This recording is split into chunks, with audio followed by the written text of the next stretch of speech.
തിരുവനന്തപുരം ശ്രീചിത്രയിലെ പ്രതിസന്ധി ചർച്ച ചെയ്യാൻ ഡയറക്ടർ വിളിച്ച യോഗത്തിൽ ആശയക്കുഴപ്പം. യോഗം വിളിച്ച തീരുമാനം വകുപ്പ് മേധാവികൾ അറിഞ്ഞിട്ടേയില്ല. യോഗം ഉണ്ടെന്നറിയിച്ച ശ്രീചിത്ര PRO പിന്നീട് അത് നിഷേധിക്കുകയും ചെയ്തു. 15 ശസ്ത്രക്രിയകൾ മാറ്റിവെച്ചിരിക്കുകയാണ്. ശസ്ത്രക്രിയയ്ക്കായി അഡ്മിറ്റ് ചെയ്ത കുട്ടികളെ ഡിസ്ചാർജ് ചെയ്യുകയും ചെയ്തു. 24 പ്രൈം ടൈം ബ്രേക്കിലേക്കാണ് നമ്മൾ പോകുന്നത്.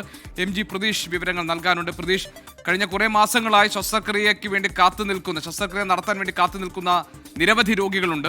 അവരെയൊക്കെ ഈ ശസ്ത്രക്രിയ ഉപകരണങ്ങൾ കിട്ടാത്തതിന്റെ പേരിൽ അത് മാറ്റിവെച്ചതായി അറിയിക്കുകയായിരുന്നു. ഡയറക്ടർ കൃത്യമായി ഇടപെടുന്നില്ല എന്നതാണ് അവിടുത്തെ ഡോക്ടേഴ്സിന്റെ പ്രധാനപ്പെട്ട ഒരു ആക്ഷേപവും പരാതിയും.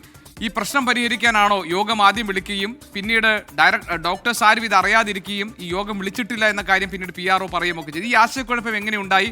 ഇതിന് പിന്നിൽ എന്താണ് ശരിക്കും സംഭവിക്കുന്നത്? പ്രതീക്ഷ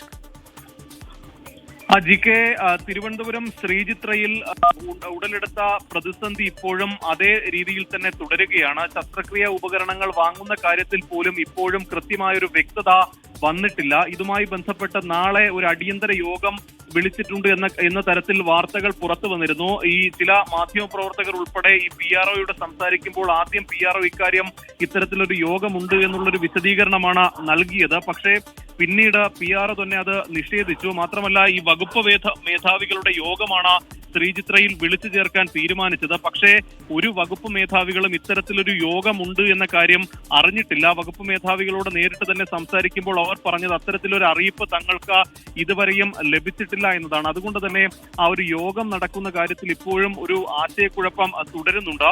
മാത്രമല്ല, 3 ദിവസത്തേക്ക് നടത്താൻ നിശ്ചയിച്ചിരുന്ന മുഴുവൻ ശസ്ത്രക്രിയകളും തിരുവനന്തപുരം ശ്രീചിത്രയിൽ മാറ്റിവെച്ചിട്ടുണ്ട്. 15 ശസ്ത്രക്രിയകൾ നിലവിൽ മാറ്റിവെച്ചിട്ടുള്ളത്. തിങ്കൾ, ചൊവ്വ, ബുധൻ ദിവസങ്ങളിൽ ആയിരുന്നു ഈ ശസ്ത്രക്രിയയ്ക്ക് രോഗികൾക്ക് തീയതി നൽകിയിരുന്നത്. ഈ 3 ദിവസവും പ്രധാനപ്പെട്ട ശസ്ത്രക്രിയകൾ ഒന്നും തന്നെ ശ്രീചിത്രയിൽ നടക്കില്ല.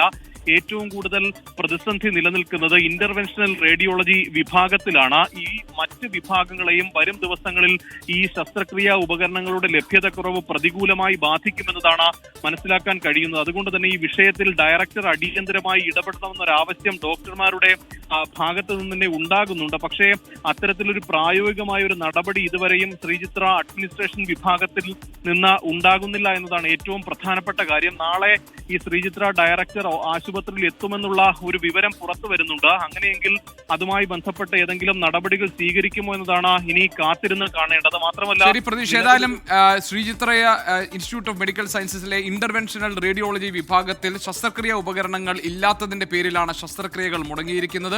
ഇന്ന് ആ പ്രശ്നം പരിഹരിക്കാൻ വേണ്ടി ഡയറക്ടർ യോഗം വിളിച്ചു എന്ന് ആദ്യം അറിയിപ്പുണ്ടാകുന്നു. വകുപ്പ് മേധാവികൾ ഇത് അറിഞ്ഞിട്ടില്ല. ആ യോഗത്തിൽ എന്തെങ്കിലും ഒരു തീരുമാനം ഉണ്ടാകുമെന്ന് ആരെങ്കിലും പ്രതീക്ഷിച്ചെങ്കിൽ ആ കണക്കുകൂട്ടലുകളും തെറ്റിപ്പോയിരിക്കുന്നു. ആ യോഗം നടന്നിട്ടില്ല. മാത്രമല്ല, അങ്ങനെ ഒരു യോഗം വിളിച്ചു എന്ന് ആദ്യം PRO പറയുകയും പിന്നീട് നിഷേധിക്കുകയും ചെയ്തു എന്നാണ് പറയുന്നത്. ഏതായാലും ഇതിന്റെ പേരിൽ കഷ്ടപ്പെടുന്നത് എത്രയോ രോഗികളാണ്. കുട്ടികളുടെ ശസ്ത്രക്രിയ അടക്കം മാറ്റിവെച്ചിരിക്കുന്നു. ഈ പ്രശ്നത്തിന് നാളെ ഡയറക്ടർ എത്തും എന്ന് പറയുന്നു. അങ്ങനെയാണെങ്കിൽ ഡയറക്ടർ എത്തുമ്പോൾ ഈ പ്രശ്നത്തിന് ഒരു പരിഹാരം ഉണ്ടാകേണ്ടതാണ്.